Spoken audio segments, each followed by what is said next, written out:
জুবাইর, আমি এই মুহূর্তে যেখানটায় আছি এটি হচ্ছে তোতার দ্বীপের যে এলাকাটি রয়েছে এটি হচ্ছে বাংলাদেশের তেতসি ব্রিজ এলাকা।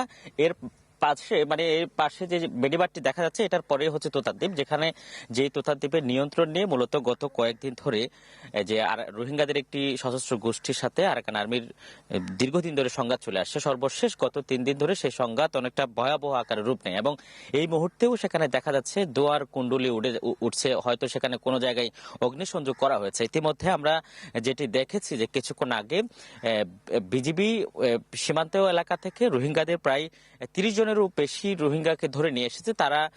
তাদেরকে এর মধ্যে বেশ কয়েকজন গুলিবিদ্ধ রয়েছে। যে রোহিঙ্গাদেরকে ধরে নিয়ে আসা হয়েছে তাদেরকে ইতিমধ্যে পুলিশ হেফাজতে রাখা হয়েছে। সেখানে আমরা তাদের সাথে কথা বলেছি। রোহিঙ্গা যারা এসেছেন তারা যেটি বলছেন যে তোতারদ্বীপ এলাকায় মূলত আরাকান আর্মির বিরুদ্ধে যুদ্ধ করছে তারা কয়েকদিন ধরে এবং তাদের ভূমি ফেরত নেওয়ার জন্য তারা সেই সংগ্রামগুলো চালিয়ে যাচ্ছে। পরে আজকে তাদের সাথে ভয়াবহ মুখোমুখি হয়।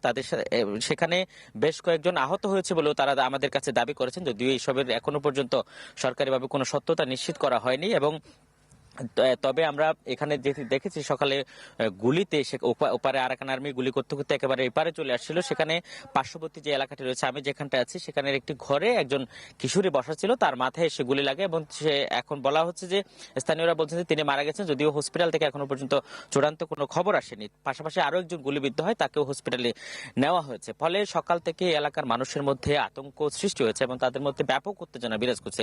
আমরা সকালে দেখতে পেয়েছি কয়েক দফায় সড়ক অবরোধ করা হয়েছিল। সড়ক অবরোধ করে তারা নিরাপত্তা দাবি করেছিলেন। তার স্থানীয়দের যেটি অভিযোগ, বিজিবি শুরু থেকেই গত কয়েকদিন ধরে বিজিবি যে ওপারে যে উত্তেজনা চলছে সেটি নিয়ে কার্যকরী কোনো পদক্ষেপ নেয়নি, যে কারণে আজকে তারা সীমান্ত অতিক্রম করে বাংলাদেশে ঢোকার মতো সাহস তৈরি করেছে এবং এর মধ্যে আজকেও বেশ কয়েকজন হতাহত হয়েছেন।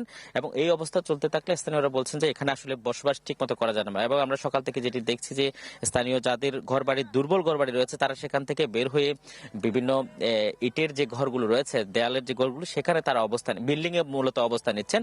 এবং সেনাবাহিনী সকাল থেকেই কিন্তু পরিস্থিতি নিয়ন্ত্রণ করবার চেষ্টা করছে। এখন মোটামুটি পরিস্থিতি কিছুটা শান্ত রয়েছে। জুবাইর। আজিম, ধন্যবাদ আপনাকে। দর্শক, সীমান্ত পরিস্থিতি জানাতে টেকনাফ থেকে যুক্ত হয়েছিলেন সহকর্মী আজিম নিহাদ।